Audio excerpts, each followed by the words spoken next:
today we have 213 kids in the audience, many of which are skipping school. This is far too many to ask the Director for a National Security Emergency Waiver. So when you get back home, you may have to write a short report to avoid detention, reminding your teachers why this is such a special place. Quantico is a crossroads of American history. The oldest artifact discovered here on the grounds is a Native American spearhead, over 4,500 years old. There was a historic path through Quantico on which it's told Pocahontas was walking when she met the English in 1613. That road then became part of a larger road General Washington used to march the Continental Army down to Yorktown to defeat the British and secure our country's future.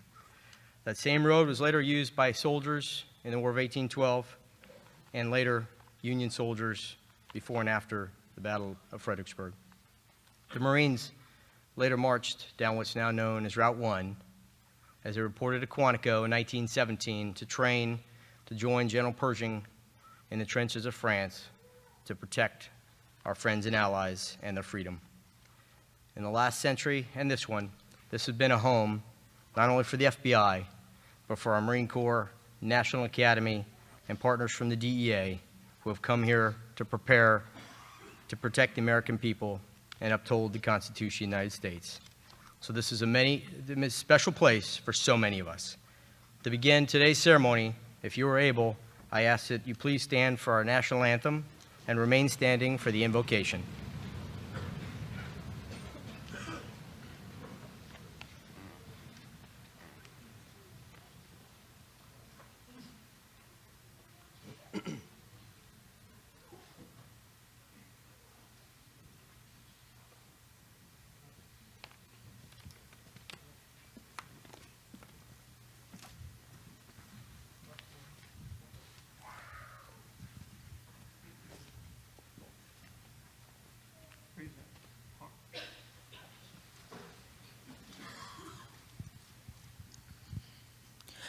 Oh, say, can you see by the dawn's early light what so proudly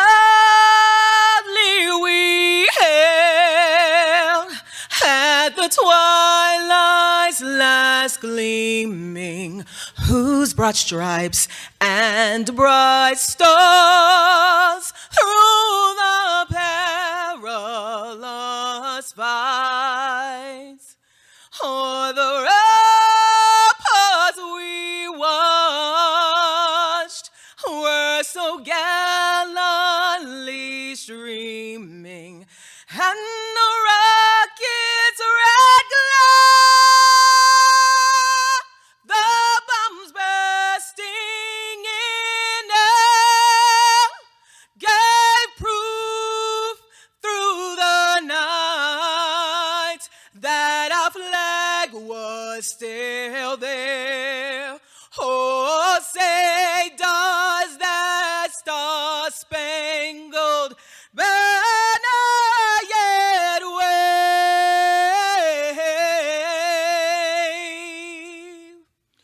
o'er the land of the free and the home of the brave?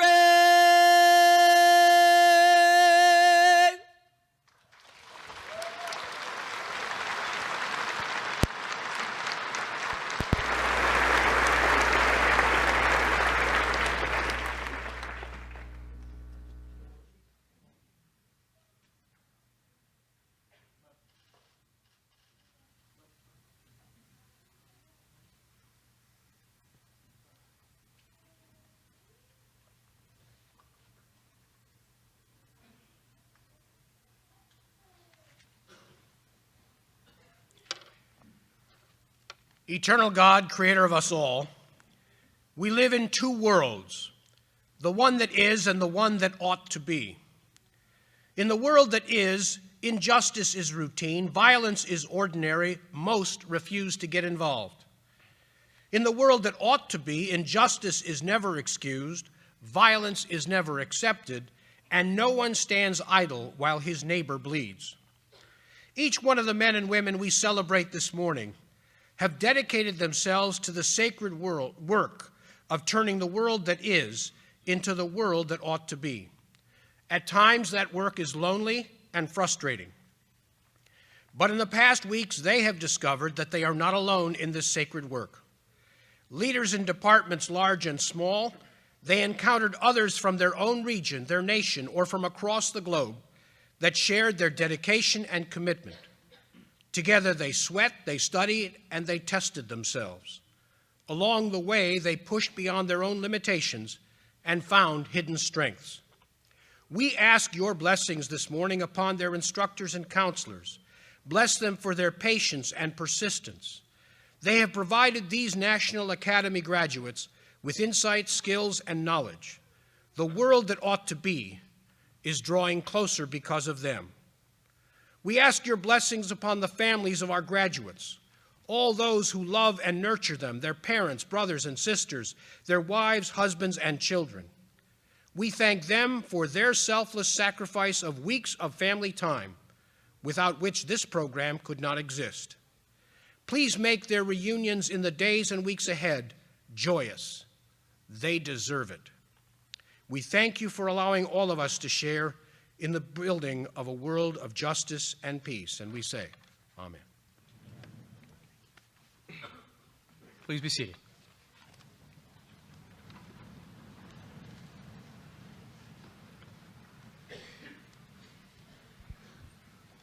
Before we go any further, let us take a minute to remember the 47 law enforcement professionals who have died in line of duty since the beginning of the year. Please join me in a moment of silence in their honor.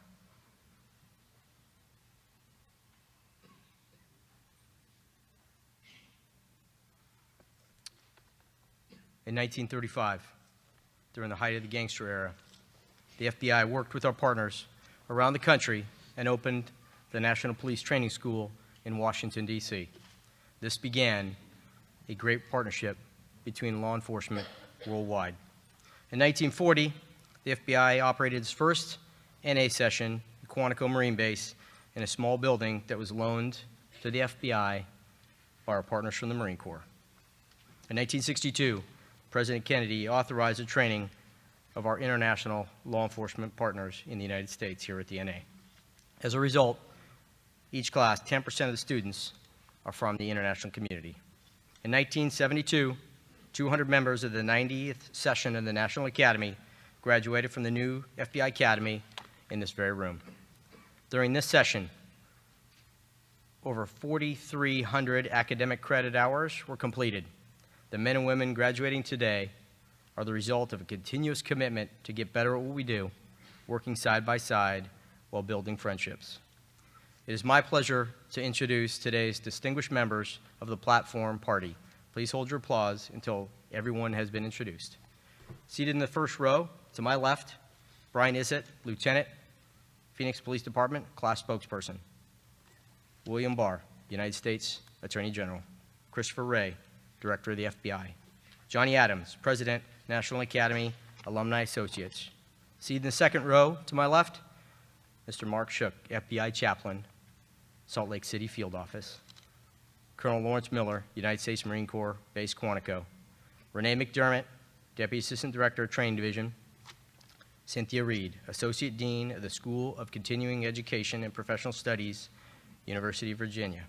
And Charles Spencer, Assistant Director, International Operations Division of the FBI.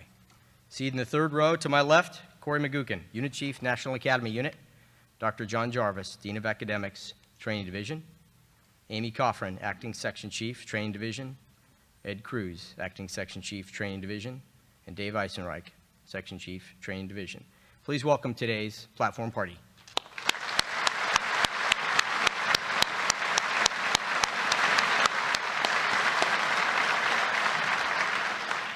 Today we also have graduates of past NA sessions, some representing multiple generations of graduates. Would the past graduates please stand and be recognized?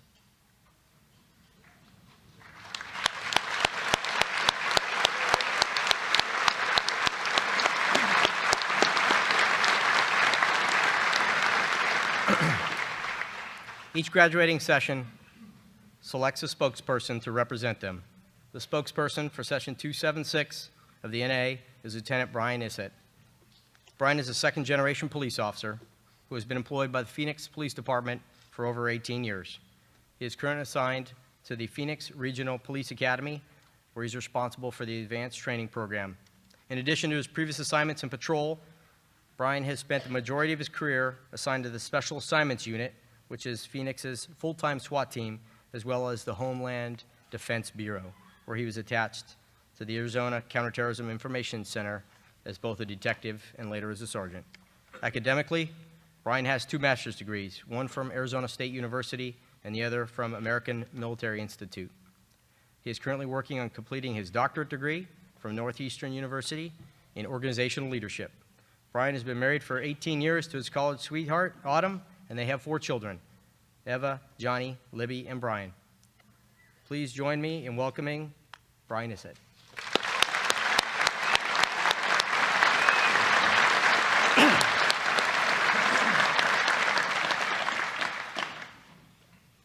History.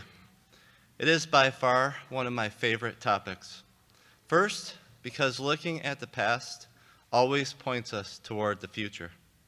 Second, because we are all part of creating it.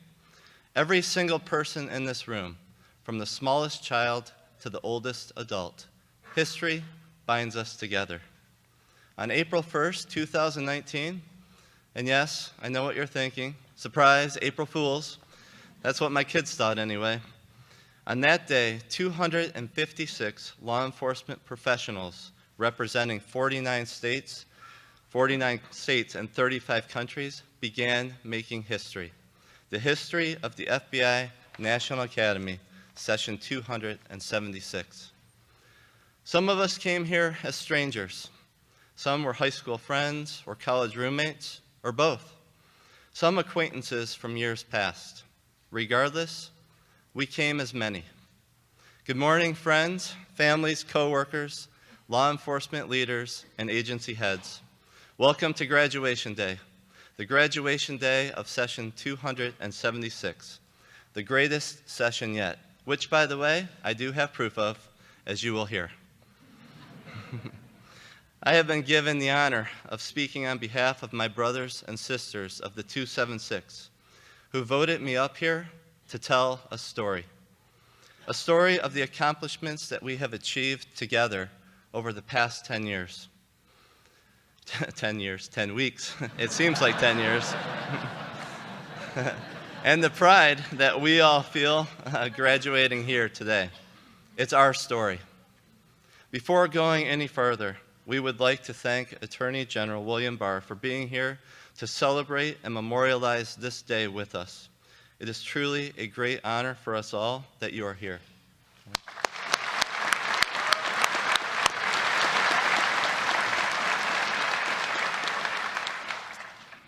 We would also like to extend our sincere appreciation to Director Wray and the entire staff at the National Academy for putting together this most professional and rewarding experience of our law enforcement careers. We would especially like to thank the esteemed faculty as well for challenging us daily. There is no doubt how and why the FBI National Academy is known as the premier law enforcement leadership development program in the world. Thank you.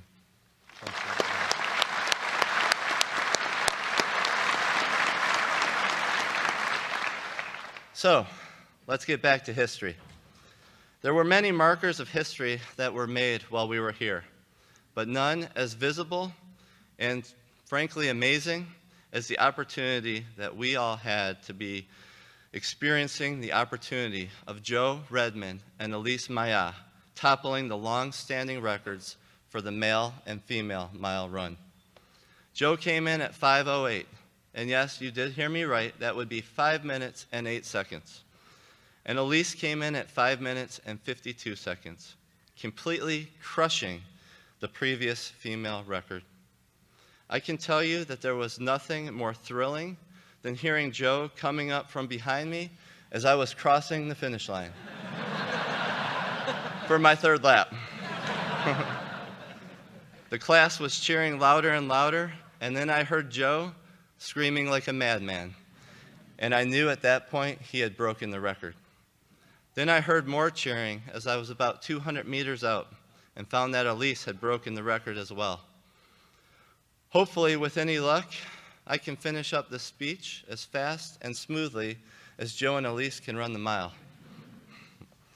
Over the past 10 weeks, we were challenged with the opportunity to learn, not only from the greatest subject matter experts in the fields of crisis negotiations, counterterrorism, media relations, law, policy, public speaking, which at this point I wish I would have taken, and leadership, to name a few, but most significantly, the opportunity to learn from each other. We were reminded of the impact of saying, "I love you," from special guest speakers like Greg Stubbe, and learn the importance of managing large-scale incidents from our own John Peltier, who ran our nation's most violent and tragic active shooting incident in history while serving the citizens of Las Vegas. We also had the opportunity to grow, physically and mentally. I know that there are a few of us that might break into a cold sweat the next time The Wizard of Oz comes on TV. That's because all of our fitness challenges were named after various parts of that magical land. I'm convinced at this point the FBI might stand for the Fitness Body Initiative, and we all gladly participated as our amazing physical fitness instructors had their way with us, culminating in the infamous Yellow Brick Road. While we grew physically, we were also challenged mentally, as we took a deep dive into knowing ourselves more and evaluating how we could become better leaders for our organizations and communities. But most importantly, we had the opportunity to make new and lifelong friends. No speech about the National Academy would ever be complete without mentioning some of our extracurricular activities. After all, let's be honest, that's where the real bonding really happened. There was the networking in the boardroom, and of course the Grove, where Can Jam became the game of the session. I mean, who knew that slamming a Frisbee into a can could bring so much joy and competition? Then there was International Night, and for those that can remember it, it was epic. Sharing in 35 different cultures over a 2-hour period was only made better thanks to our own FBI Supervisory Special Agent Jim Breen and his gentleman's agreement with our friend from Canada. Thank God for the Boston Bruins beating the Toronto Maple Leafs, because we were all blessed with an amazing rendition of the Star-Spangled Banner from our favorite Canuck, Ryan Diodati. To top the evening off, Bob Tobias and John Wallach firing up their bagpipes was the perfect end to our night of festivities. And how could we ever forget the Texas or Louisiana night? Even though they still have a feud going on over whose night was better, well, I know better than to step in that one, and I'm just going to leave it a tie. I would be remiss if I didn't talk about our travels as well, the Philly and New York trips, where we were treated like true dignitaries. It's going to be hard going back to normal life and not have a police escort wherever we go. To Tony Luca, where are you, Tony? There you are. I still think your name would make the best restaurant brand in the country, and I'm ready to invest when you are. You made sure that our trip to Philly was amazing, from getting to see the birthplace of our country, to running up the stairs of the art museum to the Rocky theme song. Dun-dun-dun, dun-dun-dun. You get the point, but now you can have that song in your head like we did for the next month. To eating some real Philly cheesesteaks at Gino's. The trip was more than any of us could have ever imagined. Thank you. And to Ken Herarte, LaTanya Williams, and Joe Redmond, we thank you as well. You rolled out the red carpet of NYPD's finest, from the amazing demonstrations in the harbor with the Emergency Services Unit to the famous Carmine's restaurant where we were greeted by NYPD's pipes and drums. to the moments spent in Times Square and other places the night would take us, to the 9/11 Memorial and Museum, where we were reminded again to strengthen our resolve and to never forget.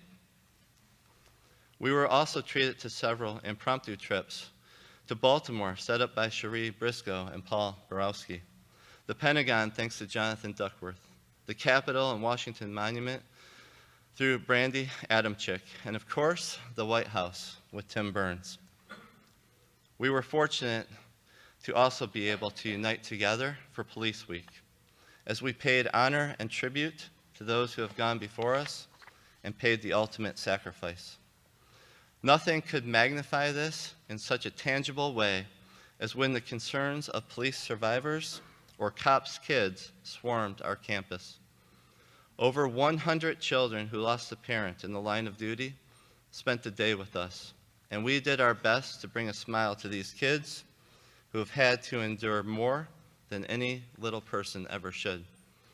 It was by far one of the greatest highlights of our time here. Their visit meant so much to us that we raised over $28,000 to support the Cops Kids charity through our silent auction.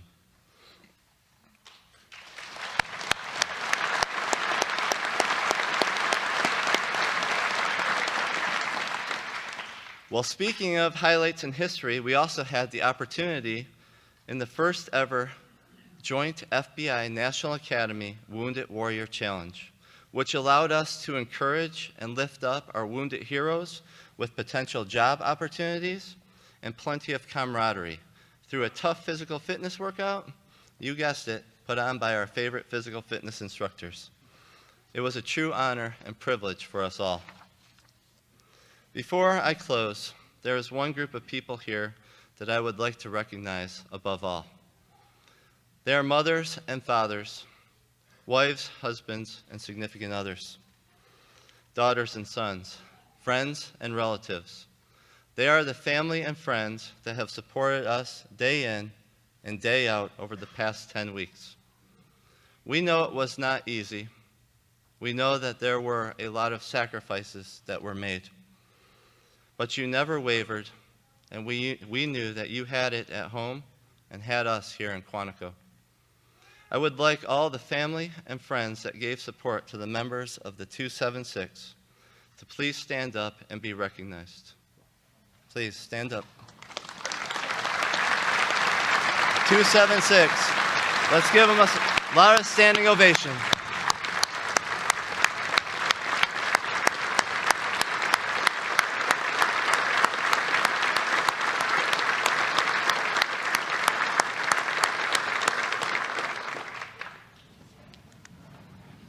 Thank you.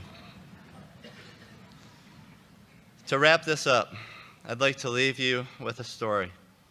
A story about a little tavern nestled in a small neighborhood in Lower Manhattan. The oldest Irish ale house in New York, McSorley's, has been around since 1854. In the dimly lit tavern, pictures of old adorn the walls, and the sounds of family and community echo through the hall. An old chandelier drapes over the bar, and on the chandelier you'll find wishbones, a lot of wishbones from decades past. As the story goes, the wishbones that remain above the bar are from the warriors who fought in World War I and never made the return trip home. Their memories long remembered through the visual reminder hanging on the balance. Today, as we graduate from this most prestigious institution, in which less than 1% of all police officers in the entire world will ever attend, we are hanging up our wishbones in the same customary way.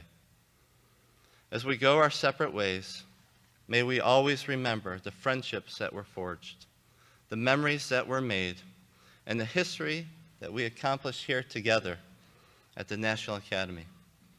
Session 276, you are the best. We came as many, and we now leave as one. Stay safe, and God bless you all.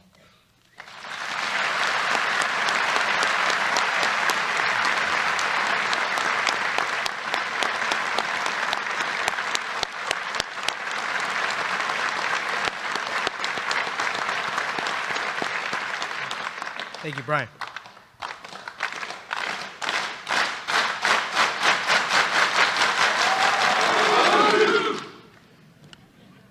All right. Yeah. Director Wray, as the Assistant Director of the Training Division, I certify to you that all present members of National Academy Session 276 have met or exceeded all requirements for graduation. Ladies and gentlemen, would you all please join me in welcoming FBI Director Christopher Wray.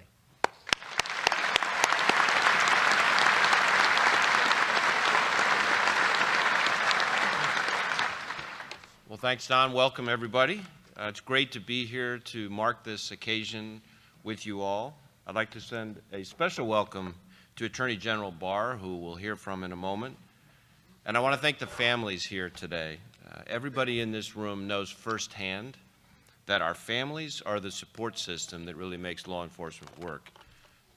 You help us make it through every day, and you're home waiting for us when we come back at night. And thank you for being here and for all of your sacrifices and support. And to the members of the 276, you made it, even though it sounded like it felt like 10 years instead of 10 weeks. You've joined the ranks of a whole lot of distinguished graduates who came before you.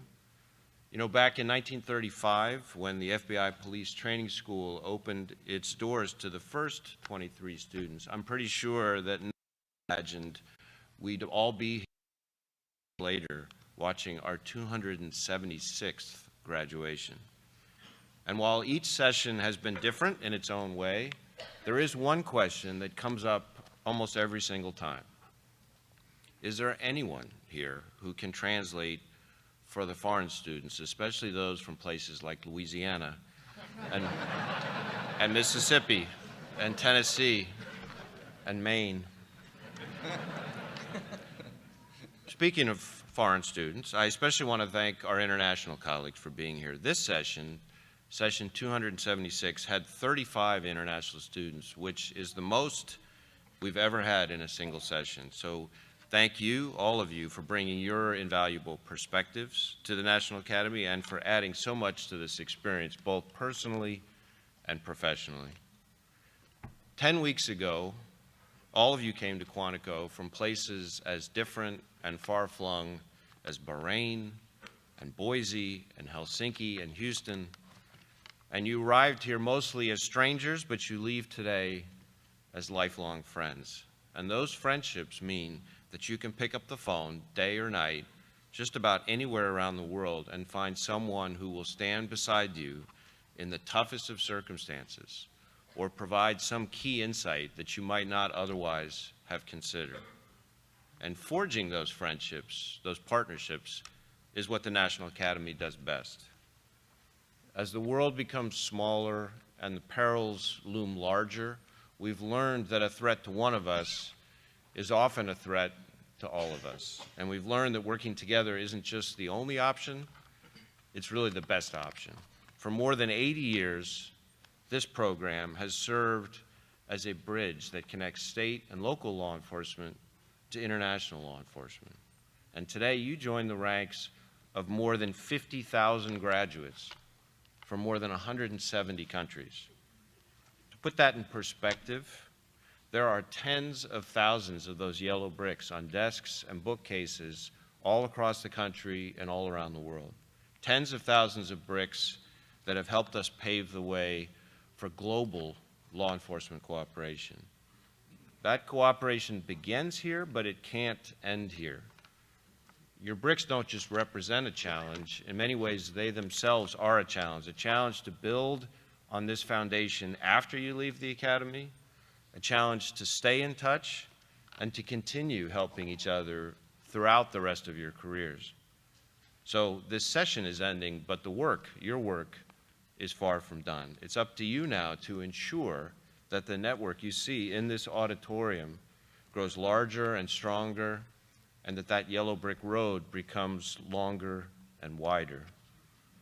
We all know your jobs are far from easy, but today you have more than 250 new partners standing by ready to help you in any way they can. And that bond of trust and teamwork represents the best of who we are as a profession and what we can accomplish when we all work together. According to our FBI records, when Bill Barr served as our nation's 77th Attorney General back in the 90s, he never had the chance to attend a graduation here at the FBI Academy. So today, during his tenure as our 85th Attorney General, it's a great honor for us to welcome him to Quantico for a National Academy graduation.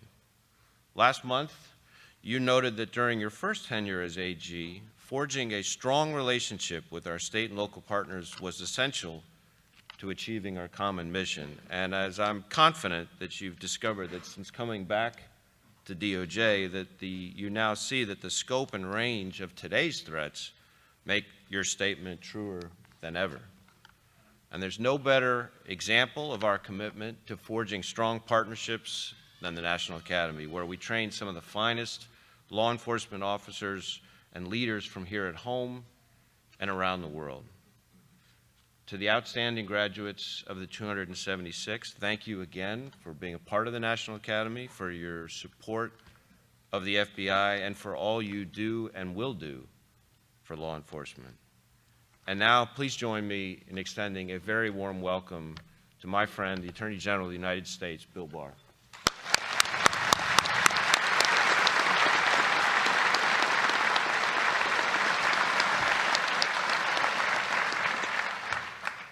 Thank you very much. Thank you, Chris, for your introduction and for your outstanding leadership of the world's preeminent investigative agency.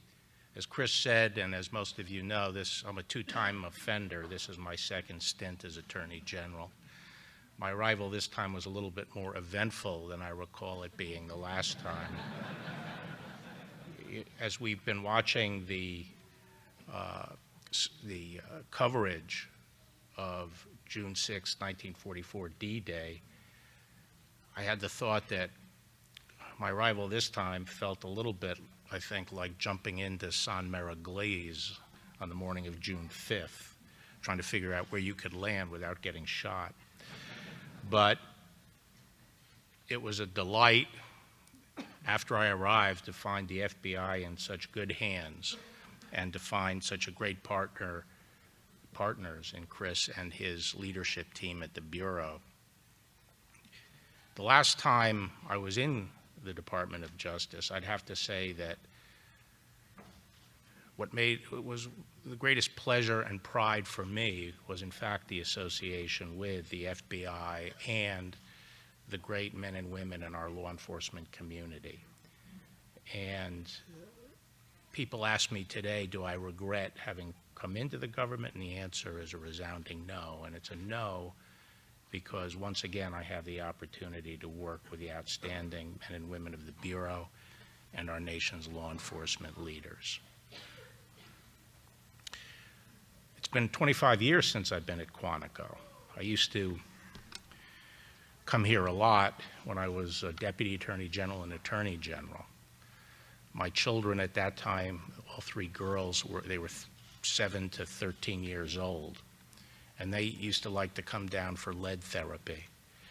The HRT took them under their wing, and they had the opportunity to learn how to shoot sniper rifles, and in those days, MP5s and so forth, just little kids, and it was a delight. Now, they went to this Catholic girls' school, convent school, and they used to show up on Monday morning very proud of the very tight grouping around the headshots that they had achieved with the MP5s, and the nuns who, let's be honest, they were a little liberal in those days. They said, very nice girls, very nice. Not surprisingly, all three of them ended up serving in U.S. attorneys' offices. People also ask me, what's the big difference between 28 years ago and today? And, I've thought, well, it could be the internet, it could be cell phones, it could be a lot of different things, but I think I'd sum up the biggest difference in 2 words: challenge coins. They weren't around, and when I first arrived and people started shaking my hand and putting these things in my hand, I go, what is this all It's now a great tradition, but it poses a significant problem for someone like me, because when I am at events with a lot of challenge coins being put in my hand, I generally put them in my pocket. And when you are like me and have a disturbing differential between your waistline and your hip line, your pants start falling down at these events. So I don't go to them anymore unless I'm wearing suspenders. Above all today, what I'd like to do, and it's an honor to be here at this graduation, and it's my first one, and I'd like to graduate the 256 graduates of the 276th session of the FBI's National Academy. And I want to congratulate the families of today's graduates. It's difficult to be a law enforcement family. You shoulder the stresses and the challenges involved in your loved one's work, and you make the sacrifice too. And so I want to thank all of you for being here. Our graduates, as you all know, today come from a wide variety of backgrounds, 49 states in the District of Columbia and a record high 35 foreign nations. But you share a common mission and a record of personal excellence. Admission to the National Academy is highly competitive and selective, and you represent the very best of the leadership of the ranks of law enforcement in this country and around the world. One thing that's manifest to me, just coming in after 28 years, is the pride we can take in law enforcement's high level of professionalism, a professionalism that has been achieved over the past decades, and you exemplify that by focusing on training, technology, best practices, and above all, cooperation. Law enforcement in the United States and among our allies has reached new levels of excellence and allowed us to achieve historic reductions in crime. Of course, we're always striving to reach even greater heights, and the National Academy remains at the very center of this effort. I think you all know that the experience here is not all about learning from your instructors. It's also about learning from each other and building the relationships and trust that is so essential for our collective action. We're building a national and worldwide network of law enforcement excellence, a network that through cooperation allows us to meet the great challenges we all face. I've always believed that none of us can succeed in our responsibilities without cooperation. And in 1992, when I last served, violent crime was at its highest rate in our nation's history. It had trebled over the preceding 30 years. And my priority was addressing this by building a tight partnership with our state and local colleagues. And over the past 3 decades, violent crime has now been halved. Fortunately, 92 was the peak, and it has decreased from then on. And it has been cooperation and joint action that has allowed us to do this. At that time, I had an office that focused exclusively on our relationships with state and local law enforcement. And I was disappointed when I returned to find that that office no longer existed. But last month, during Police Week, I ordered it to be reestablished, and it has just been stood up this week with a number of full-time professionals who will focus exclusively on communications and cooperation, building cooperation with our state and local partners. Also 30 years ago, we stood up the Office of International Affairs in the Office of the Attorney General, and we expanded the FBI's LEGAT program, and we built up a web of bilateral and multilateral agreements to facilitate our cooperation on international law enforcement matters, including drug trafficking and, in those days, the emerging scourge of terrorism. And I learned firsthand just how valuable it is to have law enforcement allies around the world. One of the formative experiences in my life was dealing with the Pan Am 103 bombing. And in that investigation, we worked closely with the Strathclyde police on one of the most complex and exhaustive investigations in history. And the Scottish police, along with the FBI, conducted a brilliant and unrelated. The crime scene was 845 square miles, and Scottish authorities searched it inch by inch, month after month, through fields, forests, lakes, and towns. And this painstaking search led to the key evidence, which was a fragment of a board the size of a fingernail. It was that evidence that ultimately led us to the perpetrators.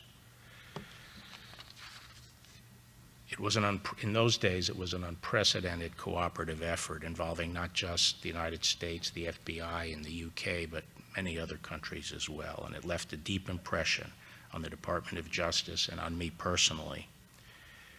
Over the years, as Director Wray has just mentioned, this international cooperation has become imperative. Let me read you this quaint remark written over 100 years ago by the famous economist John Maynard Keynes. This was written before the First World War. He says, "The inhabitants of London could order by telephone, sipping his morning tea in bed, the various products of the whole earth, in such quantity as he might see fit, and reasonably expect their early delivery upon his doorstep. He could at the same moment and by the same means adventure his wealth in the natural resources and the new enterprises of any quarter of the world without exertion or even trouble in their prospective fruits and advantages." Little could Keynes have imagined the internet age, the interconnected digital world of today, and the rapid transportation and the reduction of transportation and communication costs. This all bears directly on the work of law enforcement. Just as it's never been easier for us to work together, it's never been easier for criminals to work together. In a matter of seconds, a terrorist in India can communicate with a sympathizer in Indiana. A gang leader in El Salvador can order a killing in Boston. Funds can be moved with a click of a mouse. The gravest threats to society today, terrorism, drug trafficking, human trafficking, cyber threats, and even elder fraud, are increasingly national and even international in scope. This makes cooperation more important than ever. And it's why the relationship and the shared understanding and the trust that are built here at the National Academy are also more important than ever. By building this global network of excellence in law enforcement, we all benefit. And so, to today's graduates, thank you for your willingness to serve your communities, your commitment to this rigorous training, and your partnership with us at the FBI and the Department of Justice. We all serve on the same team. We stand for justice, and we stand for public safety. And as we return to work today, we will all press on together. And rest assured, as Attorney General Sessions, my predecessor, frequently said, we have your back and you have our thanks. Thank you very much.